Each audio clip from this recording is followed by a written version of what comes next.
My name is Erin Waitman. I'm the Assistant Principal on one-off at Scsc Secondary College. It's really important to us with our teaching practices at the moment to be thinking about focusing on the students' higher order thinking and really applying their knowledge and being able to do that in different contexts. We have a focus on flipping the learning as much as we can in our classrooms, and by that we mean that a lot of the content exploration and understanding is done in what would traditionally be the homework time. So students are doing that outside of class or in their own time where they don't need a teacher there with them. So a lot of what used to be the direct instruction, where teachers would sit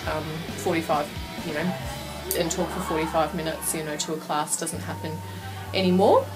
And then the teacher, when you have the students in the classroom, is much more focused on answering questions, helping students with misunderstandings, getting over their roadblocks and facilitating them working together, whether that's individually, one-on-one, or in small group situations with students that might have similar misunderstandings or need similar help, or with the whole class to address like needs and concerns in that way.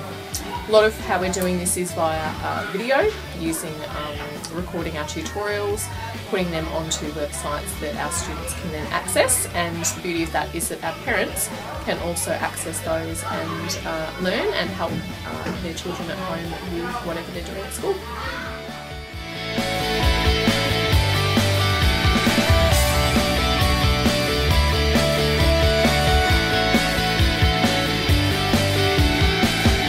Hi, so my name's Annalise Lucas, and I'll be talking to you just briefly about the use of capacity matrices in our FUSE program. So this is a capacity matrix here. If I zoom in a little, you can see down the side we run a fusion of subjects in our classes. So we've got English, Math, Science and Humanities, and the capacity matrix allows us to break down our subjects into VELS progression levels, so that children can work at the level they feel most comfortable at and a level that suits their needs. So if we have a look at the English, our focus number 1 is I can identify the needs and components for a creative piece of writing. And basically we've got 4 tasks that kids can choose from. They can scaffold and work from one task to the other. Otherwise they might be able to say I can already create an alternate ending to a story, and I might choose number 4, and it actually challenges me at a higher level than what my year level perhaps should be subscribed from our progression points. So what we've found from using the capacity matrix for our different units in FUSE is that kids have developed more of a confidence, and they can choose and identify what level they're working at as opposed to all the other kids in the class. So it's differentiated for their needs. They might be really strong in English but have a lot of skill needs in math, and they can actually work as to the needs that they have with the aid of a teacher and with the aid of task cards breaking down their task for each class. Hi, I'm Brad Foss, and I'm going to talk to you about task cards in FUSE. We use task cards like the original assignments. The only difference is that the students are expected to follow guiding activities. So rather than the teacher directing where they find information, the students actually go and research it all themselves, and they watch videos, they do activities online, simulations and all those things. Task cards also have a list of elements that must be achieved, so that they know exactly what is expected of them, what their goal is and what evidence they need to produce to pass that task card.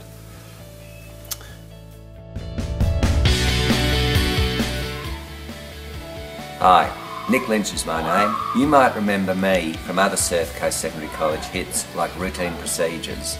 One of the highlights of that short film was planned absences.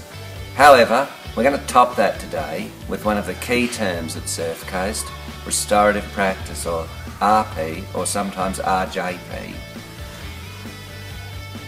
Jackson was sent out of class. What did you do, Jackson? I didn't take my hoodie off. What should you have done when the teacher asked you to take your hoodie off? Took my hoodie. Could you take the hoodie off now, please? No, right off, right off. You're going to need to give that to me. How do you think the teacher feels down there? How do you think the teacher feels? Terrible. Why do you think they feel terrible? Because they've got students not listening to them.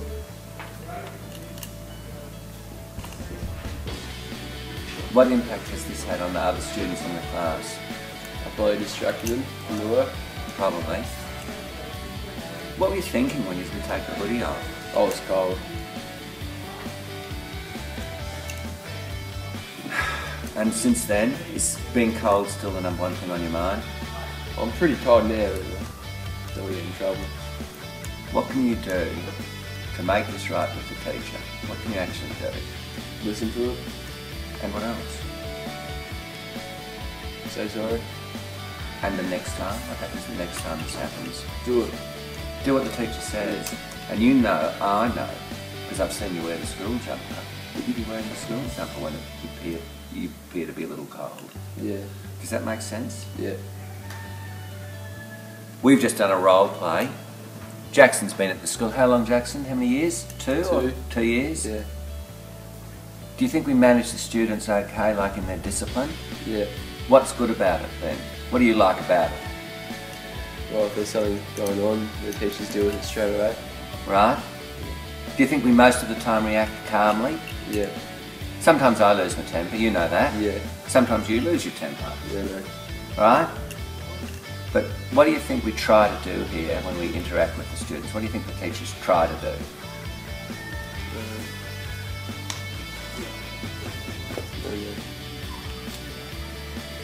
Would you say we tried to listen? Yeah, we do. Try to be their friend. Or friendly anyway, Yeah. because we can't always be a friend, but we can be friendly, can't we? So I think Jackson said it real clear. We would try to listen, but at the same time not budge on our expectations. Jackson, we're making a video for new teachers. So what are some of the expectations that teachers would have that you think would be fair enough? Uniform, we've covered that. What else? Swearing, like language. Yeah, what else? The amount of work you should do.